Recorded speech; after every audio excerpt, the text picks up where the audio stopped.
Kuminga's hops make him look like the next Giannis, while the 19-year-old's IQ fits in perfectly with the Warriors' extremely advanced offensive system. Klay Thompson remains the owner of the Sacramento Kings organization, Stephen Curry's shooting slump is officially over, and the Dubs bench mob continues to look extremely potent. Here's how the Golden State Warriors are dominating the NBA, and stick around to find out what the most intimidating part about the Dubs is approaching the 2022 postseason. Right quick, only 12.6% of you watching right now are subscribed, so if you haven't already, please subscribe and turn on notifications. Also leave a thumbs up, it takes a few seconds and makes a massive difference. You can follow me on Instagram and Twitter at DFlowHoops and I'll follow you back. Links in the description for those two platforms.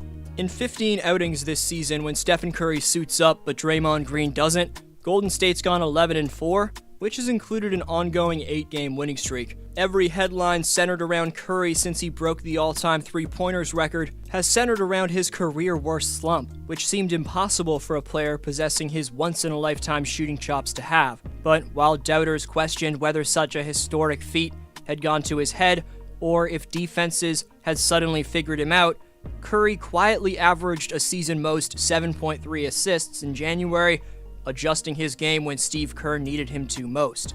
Don't get me wrong, Steph's below 40% shooting splits from the field and from deep last month were of course far from typical.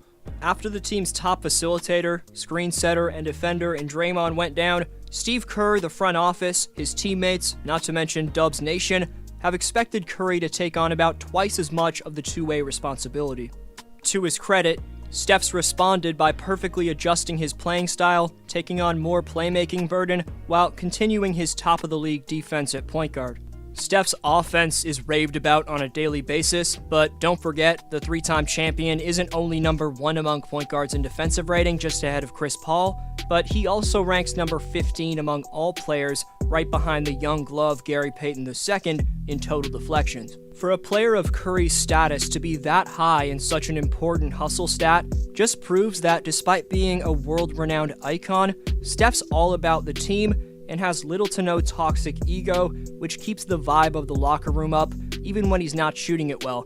It's very rare for a superstar of his caliber to have little to no toxic ego, by the way. But Steph is sniping like his typical self over the last 4 outings, as he's averaging 27 points, shooting 48% from the field and from three-point range. A film room breakdown on Jonathan Kuminga is next, but in a bunch of Warrior videos I've posted in 2021-22, we've gone in depth on not just the top options around Steph, Klay, and Dre, and Andrew Wiggins and Jordan Poole, but Gary Payton II, Kevon Looney, Otto Porter Jr., Juan Toscano-Anderson, even evil Curry, Chris Chiozza. The one man who's gone completely overlooked is the 29-year-old undrafted product out of Louisville in Damian Lee. Lee's not the lengthiest or most noteworthy Warriors defender. He is solid on that end of the floor, but his real value comes with his ingenuity offensively, as displayed on Thursday night with his long 1-2 step to get himself open for a corner triple. Damian has tremendous balance and footwork on his jumper, with a fundamentally sound release as well. Per game, the former Cardinal is taking 3 triples and knocking down 38% of them while averaging 8 points on 46% shooting from the floor. Best part about Damian is how he elusively moves off the ball while other action is being run. He's established himself as one of the best off-ball cutters in the game today. For his 42 outings of solid basketball, Lee getting some respect was long overdue. Moving on to the rook setting the NBA on fire, Jonathan Kuminga is an athletic beast whose pogo stick leaping ability defies physics. In their quest for another championship, John's the poster boy for the Golden State Warriors' unprecedented philosophy of surrounding their core with reliable and steady role players who are complementary, all while retaining draft picks and focusing on the development of their youth in an attempt to rebuild on the fly. By now, we know what Kuminga brings to the table: the springiness, raw defensive instincts, and an inherent feel for the game that's an extremely rare commodity among teenagers. Sacramento's one of the worst defenses in basketball, and that lack of team-wide stopping power was the ideal playground for Kuminga to display his full arsenal offensively. This possession is originally meant to be a low-post split action. The primary and secondary options, the down screen and the slip and cut toward the rim, are off the table, so the last resort option is a low-post isolation, Kuminga's natural bucket getting in the paint makes him perfectly suited for that last resort option. Also, his polished footwork, patience, and ability to manipulate defenders beyond his years allows him to pull off a nifty veteran-esque post move right here. As SB Nation's Joe V. Ray pointed out, a skill that isn't being talked about with Kuminga enough is his screen setting.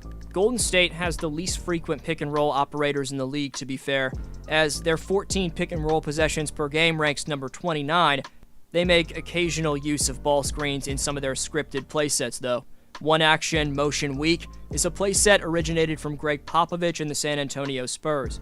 On your screen, the Warriors run Motion Weak at the beginning of the fourth quarter against Sacramento. This play is initiated with the floor general, in this case Steph, making a wing entry pass, preceded by Curry making a shallow cut towards the weak side wing and regaining possession of the ball.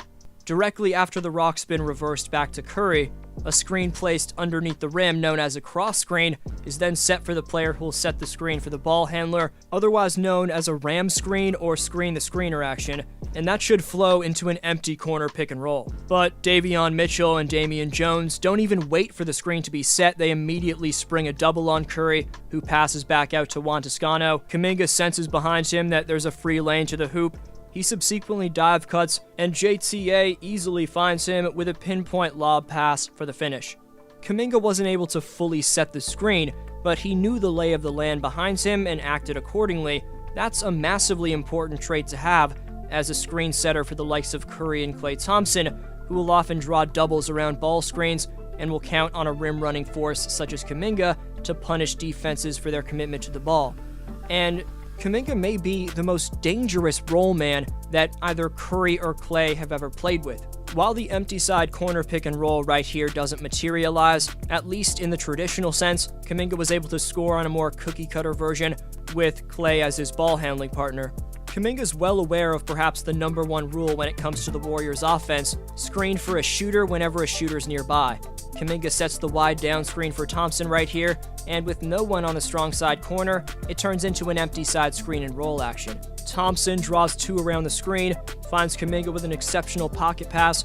The weak side low man rotates over in an attempt to stop Kuminga, who showcases his ability to adjust his shot mid-air, finishing at the hoop.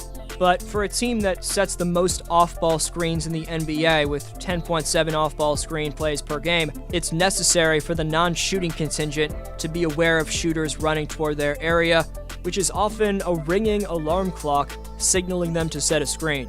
The signature off-ball screen for Curry and Thompson are the pin-in screens and relocation threes, also known as exit screens. Thompson, who finished with 23 points on 11 shots, was able to fire off 2 of his 7 threes against the Kings on pin-in screens that guaranteed him all the time and space in the worlds he needed to drill shots. Those pin-in screens were set by Kuminga. Kuminga finished with 18 points on 10 shots, an efficient scoring performance that displayed virtually everything in his repertoire. The athleticism is off the charts, the overall feel for the game is astounding, and the versatile scoring is what'll draw plenty of attention.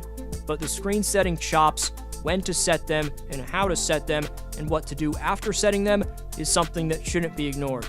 The most intimidating aspect of the current Dubs attack is the fact that it's flowing so nicely on both ends without an all-time great two-way big man in Draymond Green. Additionally, Klay Thompson has scored at least 11 points in every game since his return, which was topped off by his second 23-point outing on Thursday. Still limited to below 30 minutes, Thompson made 78% of his 9 3-point attempts against Sacktown, reminding them of his 37-point quarter back in 2015.